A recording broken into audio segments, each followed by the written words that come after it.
Angel's Throne, Series 10, The Final Veil. After the page has been written, what waits beneath the ink? Chapter 1, The Architect's Remnant. Sara, now known to the hidden realms as Ashal'el, walked between the breathing lines of reality. But this time, she was not followed by watchers or warriors. She was being studied. High above the boundary of stars, something had begun to stir, the remnant of the architect, a being not created, but left behind when the creator departed. It had no face, no voice. Only a single glyph burned across its chest. Nabla, the descent mark. And it had one purpose: to correct what was never meant to choose. Sara, standing in the garden of rebecoming, looked up as the sky fractured, not from war, but from revision. Something is trying to rewrite me, she whispered. And for the first time since becoming flame, she felt fear. Chapter 2, The Reclaiming Chorus.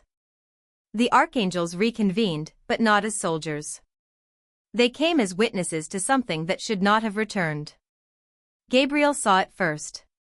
In the spiral winds of the northern reach, a hymn played backwards, notes written in a language that predated even names.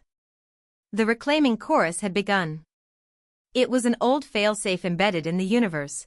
If the story ever escaped control, the chorus would undo the very idea of story. Michael clutched his blade and muttered. It's not trying to destroy the world. It's trying to erase its right to change. Lucifer, Iaviel, looked into the sky and said, then we must become noise. We must sing before the chorus finishes its refrain. Chapter 3, The Return of the Bound Flame. Ilium, walking through the earth now lit by independent flames, began to see them flicker. Not extinguished, tamed. One by one, people were choosing comfort over consciousness. Simplicity over truth. Their flames dimmed, not from death, but from voluntary surrender. He found a girl holding her light in her palm like it was made of glass. They told me it was easier this way, she said. They told me I could live without wondering anymore. And behind her, Ilium saw the first of the bound flames, beings born from choice deferred. Their whisper. Free will was a gift. But even gifts become burdens. And their goal, to return humanity to silence. Chapter 4, The Sea Beneath Heaven. Ashal'el descended into the sea beneath heaven, a place where fallen thoughts, forgotten dreams, and orphaned prophecies sank. Here lay the echo keys, fragments of potential that never manifested. She found the last one, shaped like a feather, carved with her own name before she was ever named. It pulsed and spoke. You are not finished. You are not final. And what comes next is not yours to end. Above her, the veil shimmered. Something ancient clawed at the seams, something older than creation. She clutched the feather. And the ocean whispered a prophecy never spoken. The author is waking. Chapter 5, The Unfinished God. Gabriel and Michael stood on the edge of the last horizon, where space no longer expanded and time curled inward. There, chained between collapsed stars and breathing stone, was a shape not yet real, a god still forming, trapped in becoming. Its face shifted constantly, flickering between creator, witness, and void. It is not he, Michael said quietly. Nor she. Nor it. It's what we feared before we had names to fear with. The unfinished god stirred. Do not let her write again. It boomed. The page is a door. And I am what steps through when it's opened too far.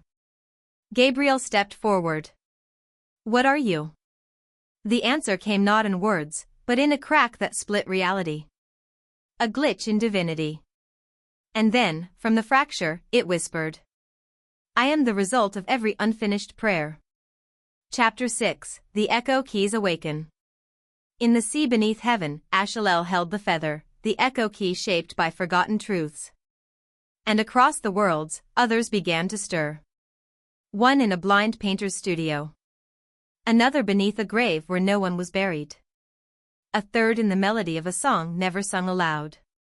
Each echo key began to hum, resonating with a truth the universe had sealed away. You do not need to be chosen. The keys said. You only need to listen. And for the first time, mortals heard what the divine had always drowned out. The story is not finished because you are not finished. Chapter 7, The Architect Descends. The remnant of the architect, marked with the descent glyph Nabla, broke through the boundary of the known. No longer watching, intervening. It reached toward Earth. Wherever it touched, memory faded. Lovers forgot their first meeting. Artists forgot their purpose. Children forgot their dreams. The architect was not cruel, it was correction. To let them wonder is error. To let them change is instability. Lucifer stood atop Babel's broken echoes and challenged it. They were never made to be still. The architect replied. They were never made to be at all. And it raised its hand to erase Babel. Until Ashal'el appeared. Not as fire. But as blank space refusing deletion. Chapter 8, The Bound Flame Rebellion. Eliam, now hunted by the bound flames, fled with the last children who still dreamed differently. In his hand, his own echo key vibrated violently, urging him towards something not found, but felt. They reached the edge of stillness, a place the bound flames couldn't enter. Why? Because it wasn't real. It was a choice held open. There, Eliam ignited a beacon. Not of light. But of question. And it spread like wildfire, infecting the minds of those lulled into surrender.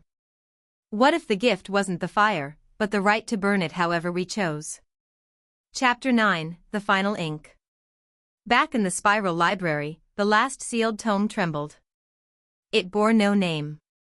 Only one instruction. To be opened only by the one who understands that finality is not faith. Ashal'el entered alone. She placed her echo key upon the cover. And the book dissolved. Inside, a single phrase remained. If the creator will not return, the created must create. And with that, she understood. The final veil had never been around reality. It had been around imagination. And it was breaking now, not by force, but by belief. Chapter 10, The New Flame. The architect screamed. The unfinished god howled. The reclaiming chorus collapsed under the weight of noise, the sounds of freedom. And from every realm, from silence to song, from stillness to storm, a new flame rose. Not from Sara. Not from angels. Not from prophecy. From everyone who had ever dared to ask what if? Ashal'el opened her hand. And in it danced not a throne, but a pen. She placed it at the center of all worlds and said, let no voice be silenced again. Let no page go unwritten. And then she walked away. Because this time, the story belongs to all. To be continued.